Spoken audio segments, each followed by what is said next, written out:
Colin, I hear the juniors have been cancelled, and we're thinking about what's going to happen with the scooter races now. What's going on, do you think? The course is iced up overnight, so there's a lot of ice on the course, and it's been deemed unsafe for the juniors.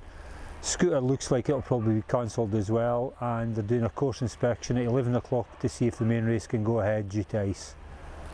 Is that usual? Is that something that often happens? Aviemore is a risk with Aviemore. Obviously the conditions out here, it changes a lot, and there's been a lot of frost over the last week, so there is a lot of cold in the ground, so we are having some problems with that.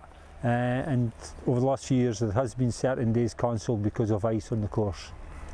So the ground, when you look at it, it's quite mushy, isn't it? And you were saying that because it's frozen underneath, yeah, even though it looks like the water thaws on the top, it's freezing from the ground. It's still solid underneath, which makes it difficult for the dogs to get control when they're running, and also if you need to control your rig, then it becomes dangerous, and health and safety of the dogs and the competitors must be the main consideration. So the committee is looking at that at 11 o'clock. Hopefully the race can go ahead, but we just need to see how conditions turn out. Yeah, we'll keep our fingers crossed. Yeah. So you've had quite a year, haven't you? Yeah, this year's been very testing. We've had a lot of issues with the van, so we've raced at 2 races at the start of the season, raced at the BSSF race at Eagle Brae, where we got 2 silvers and a bronze, dogs running really well. Geared up for the season, and we've had issues with the van, so I had 6 weeks without a van. So reduced training, had to miss some races, and now I was out training on Sunday and had an accident on the bike jaw, and I've the clavicle bone, I've taken the ligament off the clavicle bone, so I'm out for 8 weeks now, unfortunately. So how did it actually happen? Out with one dog, coming down the hill, and met 3 people on horses coming up the hill the other side. Had to brake suddenly, and the bike skidded off, and I went down and landed on my shoulder, and I said the ligament is actually torn off the clavicle bone.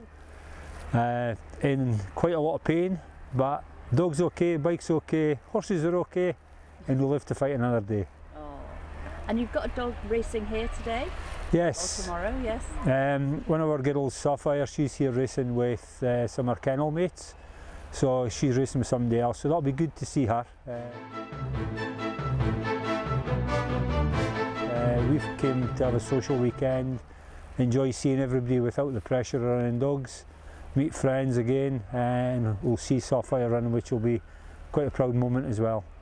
Oh, it'd be great. Well, good luck with her. Thank you. There seems to be a lot of people here this year, don't there? Yes, it's really difficult because Aviemore is way out the way for people. It's a big commitment, but the history of the race makes people come back year after year. It's a very historical race, and some people it will be their only race this season, but they engage their whole year round about this big race, and it is a great race to be part of. So Colin, tell me a bit about how you look after your dogs. We have 8 dogs at home, 5 Huskies and 2 Pointers and a Greyster, and we feed them all on CSJ Performance 30. Find that all the dogs eat that, so every meal is eaten up, we don't have any issues. That's the only thing we give them is the CSJ 30, so they don't get anything added to that. Water for hydration, but nothing else. And we find that we train 5 days a week and then racing throughout a long season, and the dogs come out of the race season is in good condition as they went into the season. So the food is obviously keeping them in good state right through a hard training period. And then during the summer we just keep on the same food but drop the quantities back a bit, build this back up again and keep them fit and well. So we found that works really well with the dogs. We also use some of the herbs. So ticks are quite an issue where we train, and in 2 years we haven't had any ticks with that. So again, it's proven and it works. So we're using that a lot.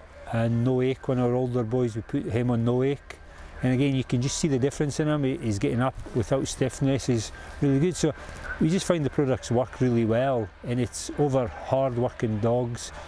Say 5 days a week training, that takes a lot out of them, but the condition doesn't change, they get better and stronger and fitter. and the food's obviously giving them that. I'm hoping to be back before the end of the season, so Great. definitely back for next year.